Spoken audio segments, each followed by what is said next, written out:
Are you ready to take full control of your physical, emotional, and spiritual health? Are you ready to experience great success in your life? Health Talk with Dr. Diane, MD, will teach you the tools and strategies to help you take control of your health and inspire you to live your best life. Now here is your host, Dr. Diane A. Thompson, MD. Welcome to Health Talk with Dr. Diane, MD. This is the show that is designed to inform and inspire you to a healthier lifestyle. I am your host, Dr. Diane A. Thompson, MD, and as always, it is my pleasure spending time with you on this broadcast with the goal that you may learn something that may take your health and your life to a higher level. I want to welcome you again to the show this week, and I want to let you know that I am so grateful that you choose to spend your time with me. I will remind you that the information provided is for educational purposes only and is not intended for diagnosis or treatment. Please seek the advice of your healthcare provider before making any changes to your health. All right, so this week we will be talking about everything skin. We're going to be talking about skincare, and my guest is going to share information on the best ways to keep your skin healthy and youthful. Dr. Frey, a board-certified dermatologist. She had her training at Cornell University Medical College, and she has over 20 years of experience treating skin diseases and helping patients look their best. She's also the creator of this wonderful little website called fryface.com. Thank you for inviting me. It's my pleasure. Everyone wants to know how to stay beautiful, how to stay youthful, how to have healthy skin. And I wonder, first of all, if you can share with us what got you interested in the field of dermatology in the first place? Dr. Diane, I have wanted to be a physician as early as I can remember. And I entered medical school, actually, with the goal of being a pediatrician. And as you know, we go through those rotations and those electives, and after completing them all, I found dermatology by far the most interesting to me. While I was an intern at the New York Hospital in internal medicine, I was fascinated that I could diagnose kidney and liver disease by examining the skin. We could diagnose skin cancers and other cancers also by examining the skin. We had the opportunity to diagnose conditions like lupus, autoimmune diseases, certain infections revealed certain immunodeficiencies. I found dermatology fascinating, realizing it was really the window of the general health of the patient. And I then realized that although I looked at skin as an organ with a function, most of the population considered skin a measure of their beauty, how it affected their self-esteem, as per se. So I realized that by helping patients improve their skin, it often correlated with them feeling better about themselves. I was fortunate enough to match in a dermatology match, which is how we apply to get into dermatology. And the rest is history. I was a dermatology resident at Mount Sinai Hospital and in practice ever since. Well, now you came up with this website. You created fryface.com. Tell us about that website and why did you even choose to create it? On a daily basis in my office and in the streets with my friends, everywhere I go, I'm asked, Dr. Frey, what is the best moisturizer? What is a good sunscreen? Question like, what do I really need to use on my skin? And it became very, very obvious to me that my patients were confused. They were being bombarded with an overwhelming selection of over-the-counter skincare products. They didn't have a rational method of selecting one. They'd be standing at that big wall at their local store, and they were inundated. They didn't know what to pick. Often they were influenced by those marketing claims of advertisers. Marketing is brilliant. They would purchase products they often didn't need or weren't fulfilling their expectations. And all too often, those products were very costly. So I decided to develop a free, educational, easy, accessible resource that would educate the average consumer and would simplify that overwhelming choice of products that are available, that are effective, safe, and affordable, and that already existed at local stores and pharmacies. So that resource is now called fryface.com. And now there are many sites out there that seem to talk about products and skincare and so forth. So how is this site different from those other sites? Very good question. So Fryface is unique for several reasons.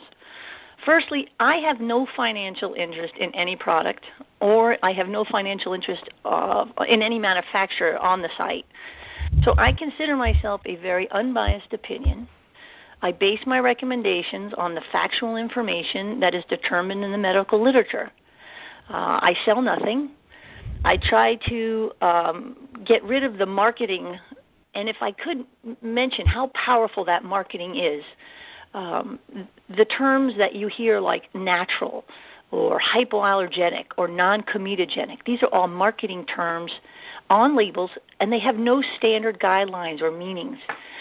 So my site doesn't market anything. These products have been selected for you. Secondly, Fryface offers a tool, a product selector tool, that helps consumers select moisturizers, cleansers, and sunscreens based on their needs. So, for example, if a patient has sensitive skin or they just prefer a product that is fragrance-free, they can select a product that's fragrance-free. They can select a moisturizer with sunscreen, or perhaps they're looking for one to use in the evening without sunscreen. Patients who have acne, we know there are certain ingredients that make acne worse or that exacerbate acne. Same is true for eczema. Patients who have eczema have there are ingredients that make eczema worse or make their cause eczema. Patients can select products that do not contain ingredients that we know cause or worsen those conditions, because our programming can select out for those products. People can select for a dispenser type. Some people prefer a jar or a tube or a pump. Folks who travel don't like to have pumps. Others don't like to stick their hand in jars, so you can select your own dispenser type. Another interesting feature is products are listed. When you do a search, products are listed with the fewest ingredients first. Medical science tells us the fewer the ingredients in a product, the lesser the chance of getting an allergic reaction to that product. So when a user does a search, it is automatically listed in order of ingredients with the fewest ingredients first, and then down to those with more ingredients. Basically, it tells patients what they really need. It also offers educational information about moisturizers and sunscreen facts, information on anti-aging creams, what they are, what they could really do. And again, Dr. Diane, this is all based on the medical literature. We sell nothing. I really appreciate you doing this. I've worked in skincare in the past, and you're so right. Even today, I will go in some of the major stores, and people are trying to purchase skincare products, and they'll listen to the person that's there, the salesperson, and they will convince them that they need all these different things because of all these different ingredients, and you can clearly see that people are really overwhelmed. So I think the idea of giving them a site where they can learn the terms, learn what the products mean, and even the product selector. I think, that's really a great service that you've offered to patients. Our intention is to sell product. Those folks standing at those counters, they truly feel they're doing the right thing, but their goal and their only goal is to sell product. I agree. Yeah, but it is because when they do go there, this is the only person that's really helping them. So how amazing it would be if they take a look at your site first, and so they're educated before they go in to make a purchase. Right. All right, let's switch gears a little bit. You say that there are some common skincare myths that are out there that you've come across in your practice. What are some of those? Oh, common myths. Probably the most common myth is expensive skincare products are more effective than less expensive ones. And the truth is, they are not. There is absolutely no correlation whatsoever between the cost of a product and its ability to hydrate the skin. And the array of affordable moisturizers that are out there are just as effective as their expensive counterparts that you'll find readily available in your local stores and supermarkets. That's a common myth. Another myth, which hopefully we can talk more about, these anti-aging creams. Over-the-counter anti-aging creams, or anti-wrinkle creams as some people like to refer them as, can reverse the sign of aging. They cannot. Anti-wrinkle creams are moisturizers. I hope to discuss a little bit more detail about this with you. The listeners should know that the workhorse of any over-the-counter anti-wrinkle cream is truly its ability to hydrate the skin. As moisturizers, these products, they increase the water content of the most superficial layers of skin, and that only temporarily improves the appearance of fine lines and wrinkles. So that is another myth that people should know about. I need anti-wrinkle creams to look my best. You do not. Most dermatologists I think I speak to would agree that, again, the best anti-aging product available on the market today is sunscreen, protecting skin from harmful rays during the day with a broad-spectrum sunscreen. And sun avoidance is beneficial in fighting the aging, and research has shown this. In terms of sunscreen, because this may be another myth that's out there, I've sometimes heard comments about ethnic skin and the need for sunscreen. So can you clear up that myth? I've heard people say, well, if I have dark complexion, I have natural sunscreen, so I don't need sunscreen. Can you address that? The aging process is universal, and it crosses all ethnicities and all skin types. Even my darkest of patients, individuals of color, absolutely need sunscreen. They are afforded a little bit more protection because of the increased pigment in their skin, and therefore their signs of aging may occur a little later in life, or 20s and 30s versus 30s and 40s.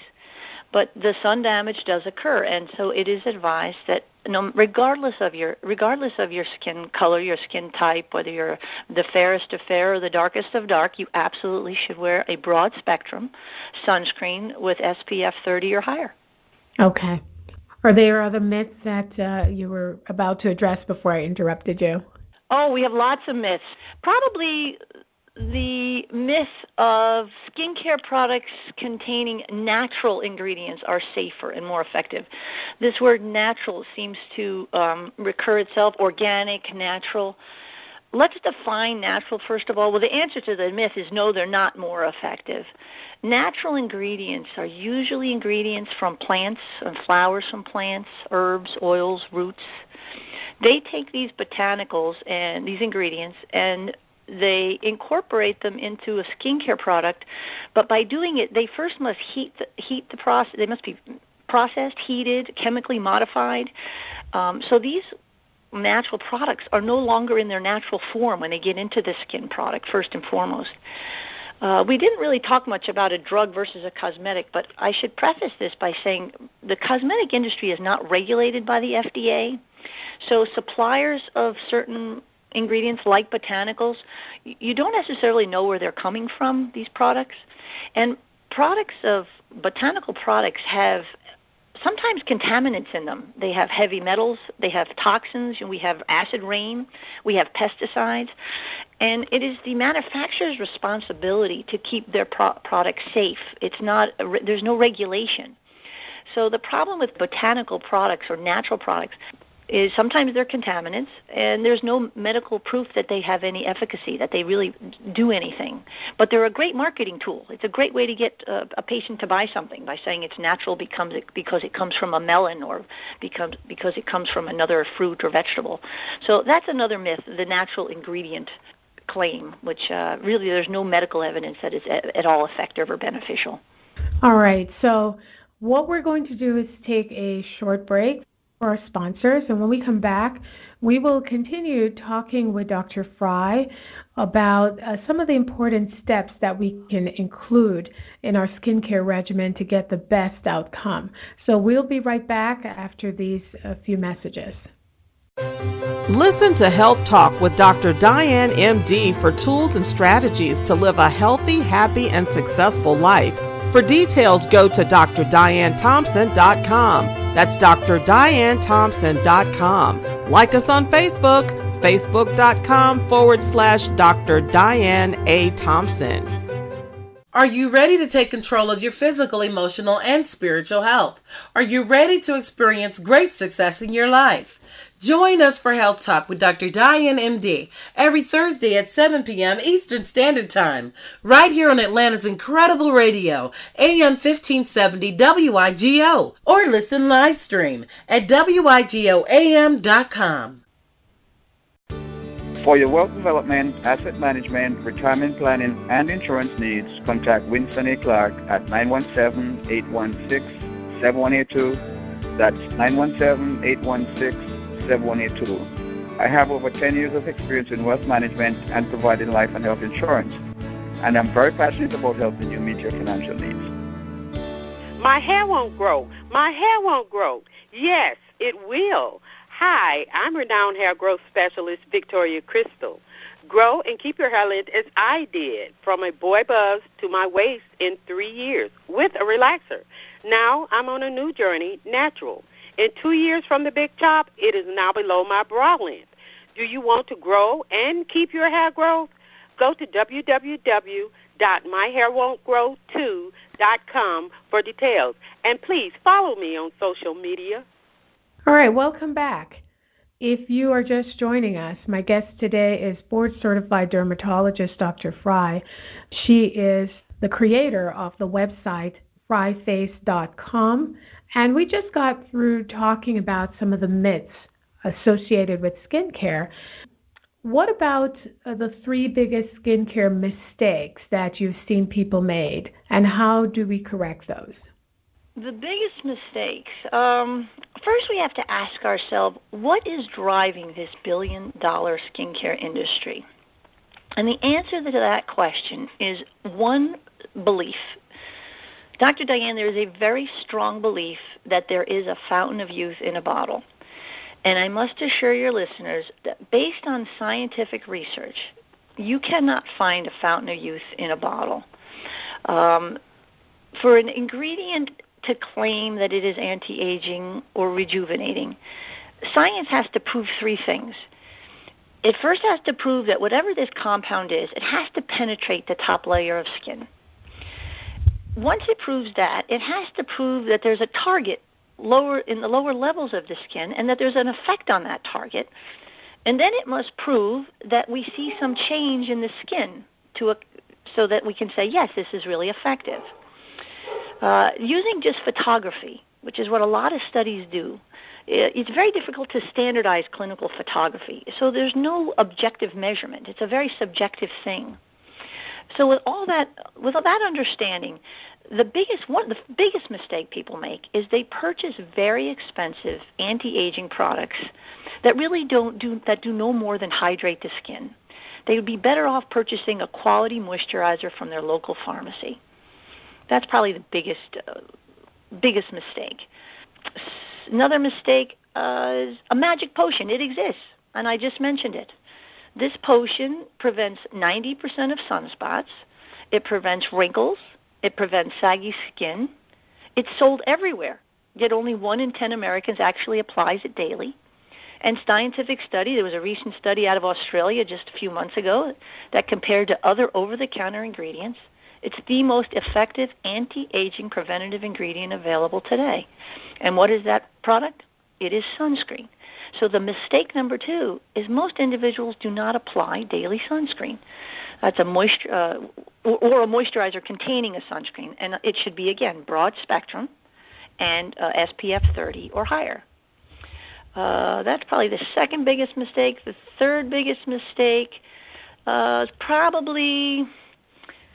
let me explain. The skin has an ability to hydrate itself. You may not realize this, but there are individuals who never, ever apply moisturizer, yet the skin is still very moist. And it can do that by 2 ways and 2 ways only. The superficial cells on the skin are wrapped in lipids, in fats, and it makes us waterproof. It's the reason you can jump into a swimming pool and jump out and nothing enters us and nothing leaves us. Those cells also contain little sponges. We call them humectants. They're little compounds that absorb water from the deeper levels of skin and sometimes from the environment when it's very humid. And these two mechanisms help our skin maintain moisture. Anything that strips our skin of those lipids or those little proteins, those little sponges, will actually cause us to have dry skin. So mistake number 3 would be the use of too many harsh products. Patients using or individuals using toners, astringents, and some very harsh soaps. My advice is keep it simple. You don't need so many harsh products. That would be the 3rd biggest mistake. And I want to go back to the second one that you talked about, the sunscreen. Is there a difference in using sunscreen that's already in a moisturizer, already in a foundation, versus sunscreen by itself? Moisturizers with sunscreen in them are adequate for daily wear. So if you get up in the morning, you're going to the store, you're going to work, you have a moisturizer on with the SPF 30, adequate protection for daily wear. If you're going to the beach, most of these are not so water resistant. That's another quality of sunscreens. So I would recommend you would use an actual sunscreen that is broad spectrum, SPF 30, that is also water resistant, meaning you can submerge yourself in water for 40 minutes at minimum. The labels are now going to say 40 minutes. Some products will be tested also for 80 minutes. So to answer your question, daily wear, you would use moisturizer with sunscreen all year round, because again, even in the cold winter, if you live in areas where there's cold winter, even though it's cold, the sun is still shining. So you would use moisturizer with broad-spectrum sunscreen. If you were going to be active or sweating or going to the beach, outdoors, then I would suggest a sunscreen with SPF 30 or higher. And as far as makeup, I do not recommend, depending on your SPF from makeup. The way it is applied, you don't get the full SPF in foundation and makeup most of the time. So I would also use a moisturizer with sunscreen under that foundation. Okay, I'm glad you cleared that up. And another thing you did mention, which often comes up, is people will think that it's wintertime, I don't need to wear sunscreen. So I'm glad you addressed that. And then in terms of the 3rd thing you mentioned, you brought up something about toner. I remember many years ago, and I had been involved in the spa business years ago, and one of the products that was really encouraged, and people bought it quite a bit, was a toner, and people still do it today. So again, you mentioned that it can be damaging. In general, do you ever recommend toner to any of your patients? Oily skin patients sometimes can benefit from astringents, toners, products that have witch hazel in them. My advice to someone who really has a skin problem, and that includes acne and oily skin, because they're pretty much treated similarly by the dermatologist, or there are prescriptions that we can use that are good for both, is see a dermatologist. I wouldn't attempt to treat a skin problem by myself. I wouldn't I wouldn't purchase a product blindly. I wouldn't purchase one online. I would go see a skincare expert and let them give you what you need. Again, all too often people are doing more damage removing these natural ingredients. When I say natural, I mean those proteins and those lipids that your skin normally makes and keeps your skin moist. By using these products, sometimes you do more damage. So my best advice would be if someone really had a skin issue, get an expert opinion. Sounds good. My guest is Dr. Frey. She's a board-certified dermatologist and the creator of FreyFace.com. Now, what about the important steps to include in your skincare regimen? What do you recommend? I recommend keep it very simple. There are 3 things that are appropriate to use on your face. In the morning, a cleanser.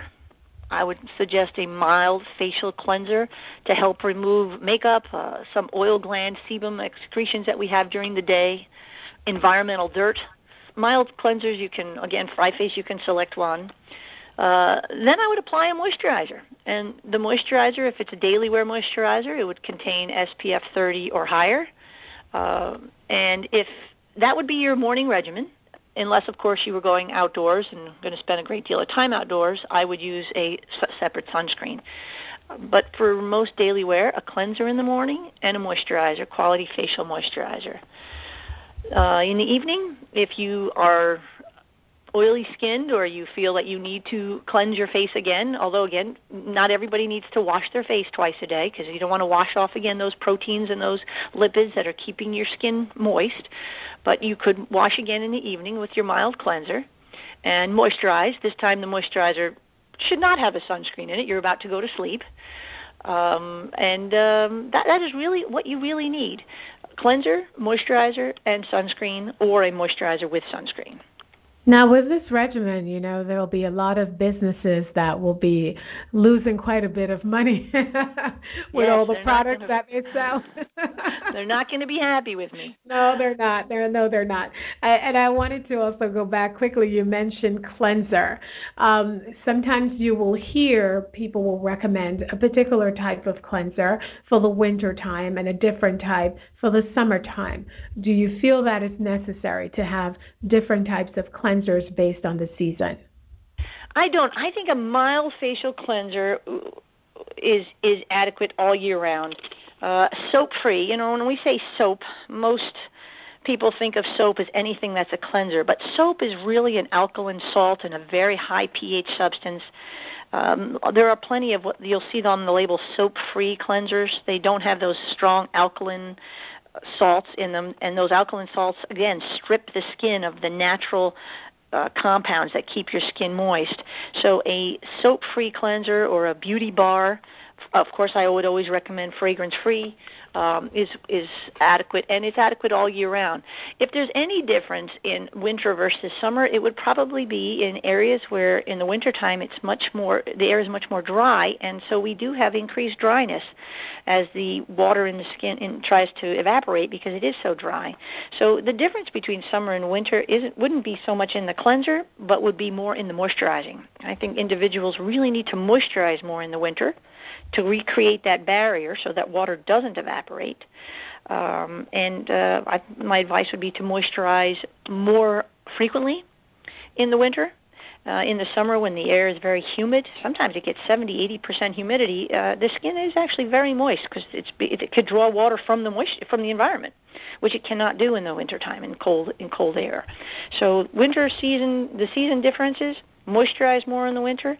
Probably can get away with moisturizing less in the summer. But the cleanser, mild-free, soap-free cleanser all year round. Okay. And you did tell us the steps, but so now someone has this information. They know the different steps that they should take in terms of managing their skin. The question is, now they go to the pharmacy or to wherever they go to buy their products. Mm-hmm. With so many products out there, how do they choose the right product? What advice, what suggestion do you give in terms of, okay, I know I should get a mild cleanser, but there are 50 mild cleansers, or, how do they go about doing this? Well, that's exactly why I developed Freyface.com. It's very difficult. I know you were going to say that. You knew I was going to say that. That was a great feedway. I couldn't help myself. That is the answer that I had to give my patients. It is overwhelming. The marketing is overwhelming, and to simplify the process, I had to come up with a easily accessible tool where the folks could do that, and that was my tool. I should explain that when you understand the skin, a brief anatomy lesson, the skin is in three main layers. The top layer is called the epidermis. The very surface of the epidermis is called the stratum corneum. And without getting too medical, it is this very top 20 layers of skin that maintains our hydration. It is built like a brick wall.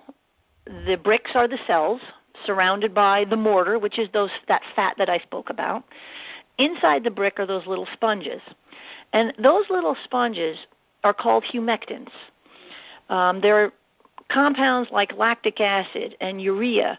And so when people are standing at that wall, they have to understand the formulation that's on the ingredient list. Those ingredients are try to mimic what the normal skin makes. So although a lot of these companies, they do have a lot of false marketing claims, but the companies of the products that I put on the website, fryface.com, have put millions of dollars in research into understanding how the skin anatomy works. And when you look at all those chemicals on the labels, a lot of them are mimicking what the skin does. You have to understand 80% of all the moisturizers on the market, and this includes eye creams, the anti-aging serums, body creams, hand creams, the formulations for them is similar. They use similar ingredients. So I don't expect the average person to understand those ingredients. And that is how I built FryFace. I was able to look at those ingredients and select products that do mimic the skin.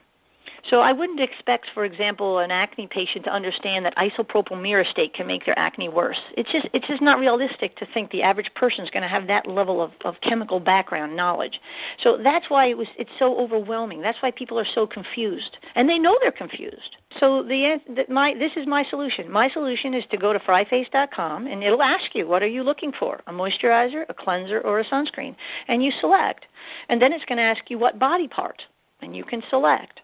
And then on the one side of the page, you're going to have options. Would you like fragrance-free? Do you have acne? Do you like it in a dispenser? And you will come up with a list of products, many of which people will recognize, again, manufactured by companies that spent millions of dollars researching the skin. Write down a few names.